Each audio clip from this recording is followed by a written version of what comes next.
Greetings, I am Kavya Savani, first year MBBS student at AIMS Jodhpur. आज हम बात करेंगे about the biology revision plan for NEET 2024. इसके पहले के वीडियोस में I talked to you about how to revise physics as well as chemistry in these last days before NEET. और आज हम बात करने वाले हैं about the most important subject in all of NEET, which holds 50% of your weightage, that is biology. अभी इस revision plan में आई अग्री काफ़ी एस्पिरेंट्स ऐसा मानेंगे कि 15 दिनों में शायद पूरा बायोलॉजी रिवाइज करना पॉसिबल नहीं है. Trust me, the core concepts of biology, the core units of biology जो मैक्सिमम वेटेज होल्ड करते हैं नीट में, इन्हें आपको इन 15 दिनों में रिवाइज करना ही पड़ेगा, क्योंकि हमने इन चैप्टर्स में काफ़ी फैक्ट्स जाने हैं and it's highly possible that हम काफ़ी फैक्ट्स भूल भी गए हो.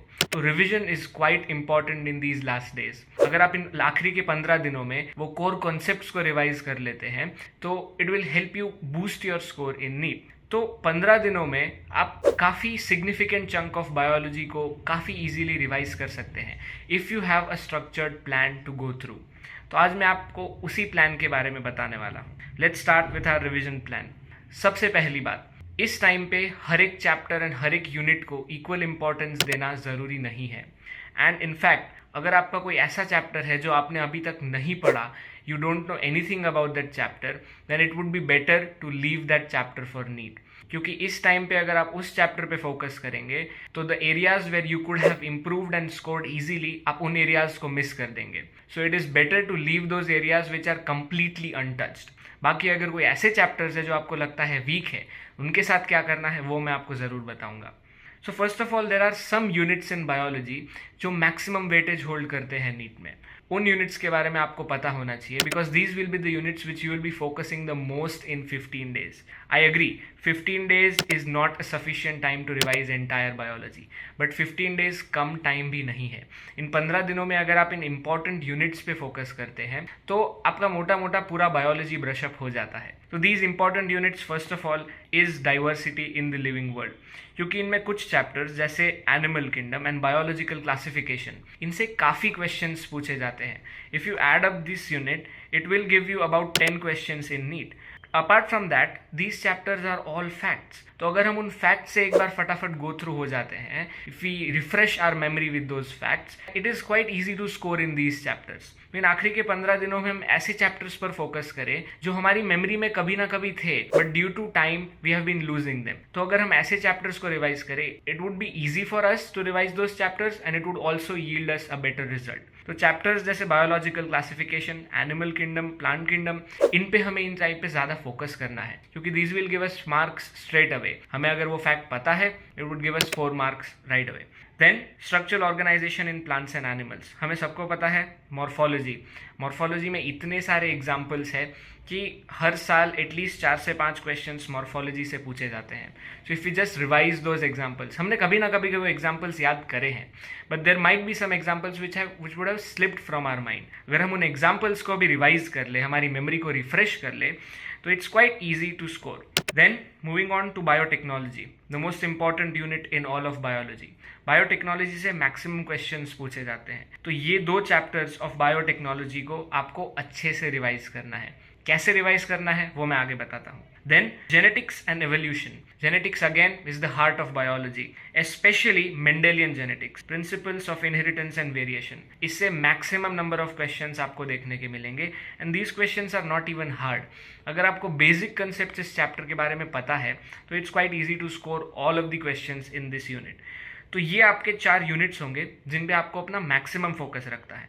अभी ह्यूमन फिजियोलॉजी एक ऐसा यूनिट है जो हर चैप्टर में से 1 या 2 क्वेश्चंस पूछता है. तो इस टाइम पे if you have any of these chapters remaining, अगर आपको ऐसा लगता है कि ये चैप्टर आपने बिल्कुल ही नहीं किया है, तो आई वुड सजेस्ट कि आप अभी उस चैप्टर को रहने दें. आई अग्री हमें आगे जाके MBBS ही करना है and this is what we will be studying throughout 5.5 years.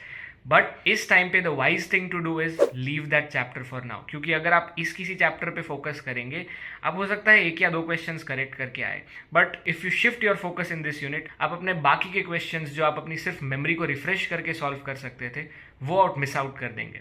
So try leaving any such chapters for now unit such as ecology एक ऐसा यूनिट है जिसका मॉडरेट वेटेज है.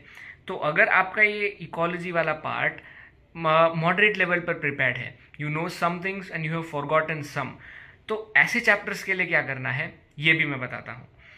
तो what will be your everyday tasks for these things.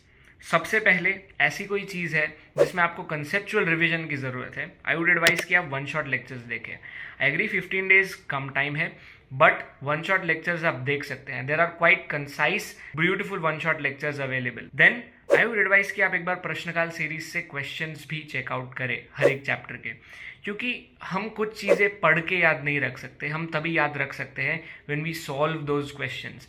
अगर हमारा कोई question गलत हो तब वो चीज़ हमें काफ़ी आसानी से याद हो जाती है। तो आई वुड एडवाइस कि आप प्रश्नकाल सीरीज एक बार देखें, fun to solve those questions. अब बात करें एनसीईआरटी की। वी ऑल नो एनसीईआरटी पे फोकस रखना काफ़ी ज़रूरी है। और यहाँ बात आती है समरी की। जैसा मैंने आपको ऊपर बताया कि यूनिट सच एज इकोलॉजी, जो आपको शायद लग सकता है कि आपका अभी मॉडरेट लेवल पर प्रिपेयर्ड है, some things you know, some things you don't. ऐसी यूनिट्स के लिए आपको क्या करना है, आपको एनसीईआरटी में दी हुई समरी पढ़नी है, क्योंकि summary will contain all the facts that are in that chapter. And summary से काफ़ी सारे क्वेश्चंस डायरेक्टली उठाए जाते हैं नीट में। तो आपको ऐसे चैप्टर्स में अपना सारा टाइम नहीं देना है। You don't have to read those chapters first line to last line. आप अगर सिर्फ उसकी समरी पढ़ लेंगे तो you will be quite thorough with that chapter.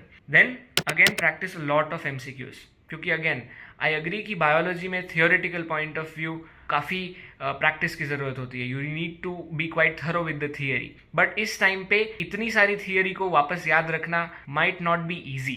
अगर आप कोई एमसीक्यूज सॉल्व करते हैं, अगर आपका कोई एमसीक्यू गलत होता है तो वो अपने आप परमानेंट मेमोरी में चला जाता है। So it's quite easier to remember anything by solving MCQs. So I would suggest कि आप ज़्यादा से ज़्यादा एमसीक्यूज सॉल्व करें। कोई ऐसा कंसेप्ट है जो आपको याद नहीं रह रहा, जैसे for example neural control coordination की बात करूँ, आपको क्रेनियल नर्व्स याद नहीं रह रही, solve some questions about cranial nerves. अगर आप क्वेश्चन सॉल्व करेंगे, आपके कुछ क्वेश्चंस गलत होंगे, आपके कुछ क्वेश्चन सही होंगे, तो you will quite easily remember those concepts, right. तो try practising MCQs for that. And lastly 15 days, मैं मानता हूँ आपको लग सकता है कि it's not sufficient to revise, but आप ये हार्ट ऑफ बायोलॉजी जो है, ये 4 यूनिट्स, इनको आप काफ़ी इजीली रिवाइज कर सकते हैं इन 15 दिनों में। सो आपको अपनी होप लूज नहीं करनी है इस टाइम पे। It's very very important not to panic. आपको ऐसे काफ़ी सारे क्वेश्चंस मिलेंगे जो आप गलत करेंगे, जो आप पहले सही करते थे। आपको सेल्फ डाउट होना शुरू होगा कि मैं ये क्यों भूल गया हूँ, हो सकता है नीट में ये मेरे से गलत हो, but this is not the time to doubt yourself. ये ऐसा टाइम है जब आपको अपना सारा टाइम अपने रिवीजन पे फोकस करना है। You have to go through each and everything that you studied in these 2 years। You don't have time to panic. बस अपना 100% दीजिए, start revising all the subjects. आप अगर अपना रिवीजन अच्छे से करते हैं तो ट्रस्ट मी, आप अपना स्कोर बहुत हद तक बूस्ट कर सकते हैं। आपने ये 2 साल में मेहनत करी है, हमें पता है, but if you revise each and everything properly, then even if the chapters which you have skipped और which you have not prepared so well, उन चैप्टर्स के क्वेश्चंस भी आप नीट में सही कर सकते हैं। That's what would matter in the end, right. So all the very best for NEET.